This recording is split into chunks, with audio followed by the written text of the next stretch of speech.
Chapter 6. And it came to pass in the 480th year after the children of Israel were come out of the land of Egypt, in the 4th year of Solomon's reign over Israel, in the month Ziph, which is the 2nd month, that he began to build the house of the Lord. And the house which King Solomon built for the Lord, the length thereof was 60 cubits, and the breadth thereof 20 cubits, and the height thereof 30 cubits.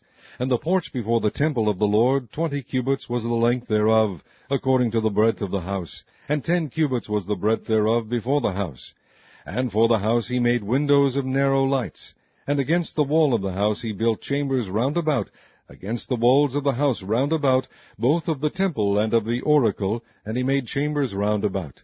The nethermost chamber was 5 cubits broad, and the middle was 6 cubits broad, and the third was 7 cubits broad. For without in the wall of the house he made narrow rests round about, that the beams should not be fastened in the walls of the house. And the house, when it was in building, was built of stone made ready before it was brought thither, so that there was neither hammer nor axe nor any tool of iron heard in the house while it was in building. The door for the middle chamber was in the right side of the house, and they went up with winding stairs into the middle chamber, and out of the middle into the third. So he built the house, and finished it, and covered the house with beams and boards of cedar. And then he built chambers against all the house, 5 cubits high, and they rested on the house with timber of cedar.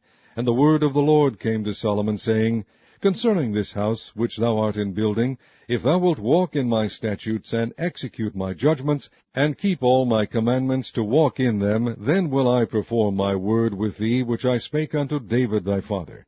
And I will dwell among the children of Israel, and will not forsake my people Israel. So Solomon built the house, and finished it. And he built the walls of the house within with boards of cedar, both the floor of the house and the walls of the ceiling. And he covered them on the inside with wood, and covered the floor of the house with planks of fir. And he built 20 cubits on the sides of the house, both the floor and the walls with boards of cedar.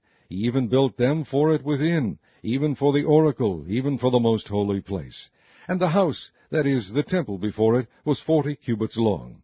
And the cedar of the house within was carved with knops and open flowers. All was cedar, there was no stone seen. And the oracle he prepared in the house within, to set there the ark of the covenant of the Lord. And the oracle in the forepart was 20 cubits in length, and 20 cubits in breadth, and 20 cubits in the height thereof. And he overlaid it with pure gold, and so covered the altar which was of cedar. So Solomon overlaid the house within with pure gold, and he made a partition by the chains of gold before the oracle, and he overlaid it with gold.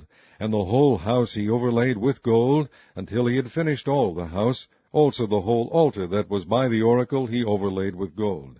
And within the oracle he made 2 cherubims of olive tree, even 10 cubits high. And 5 cubits was the one wing of the cherub, and 5 cubits the other wing of the cherub. From the uttermost part of the one wing unto the uttermost part of the other were 10 cubits. And the other cherub was 10 cubits. Both the cherubims were of one measure and one size. The height of the one cherub was 10 cubits, and so was it of the other cherub. And he set the cherubims within the inner house, and they stretched forth the wings of the cherubims, so that the wing of the one touched the one wall, and the wing of the other cherub touched the other wall, and their wings touched one another in the midst of the house. And he overlaid the cherubims with gold, and he carved all the walls of the house round about with carved figures of cherubims and palm trees and open flowers within and without. And the floor of the house he overlaid with gold within and without. And for the entering of the oracle he made doors of olive tree. The lintel and side posts were a 5th part of the wall. The 2 doors also were of olive tree, and he carved upon them carvings of cherubims and palm trees and open flowers, and overlaid them with gold, and spread gold upon the cherubims and upon the palm trees. So also made he for the door of the temple post of olive tree a 4th part of the wall. And the 2 doors were of fir tree. The 2 leaves of the one door were folding, and the 2 leaves of the other door were folding. And he carved thereon cherubims and palm trees and open flowers, and covered them with gold fitted upon the carved work.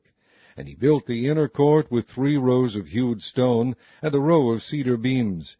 In the 4th year was the foundation of the house of the Lord laid, in the month Ziph. And in the 11th year, in the month of Bul, which is the 8th month, was the house finished throughout all the parts thereof, and according to all the fashion of it. so was he 7 years in building it.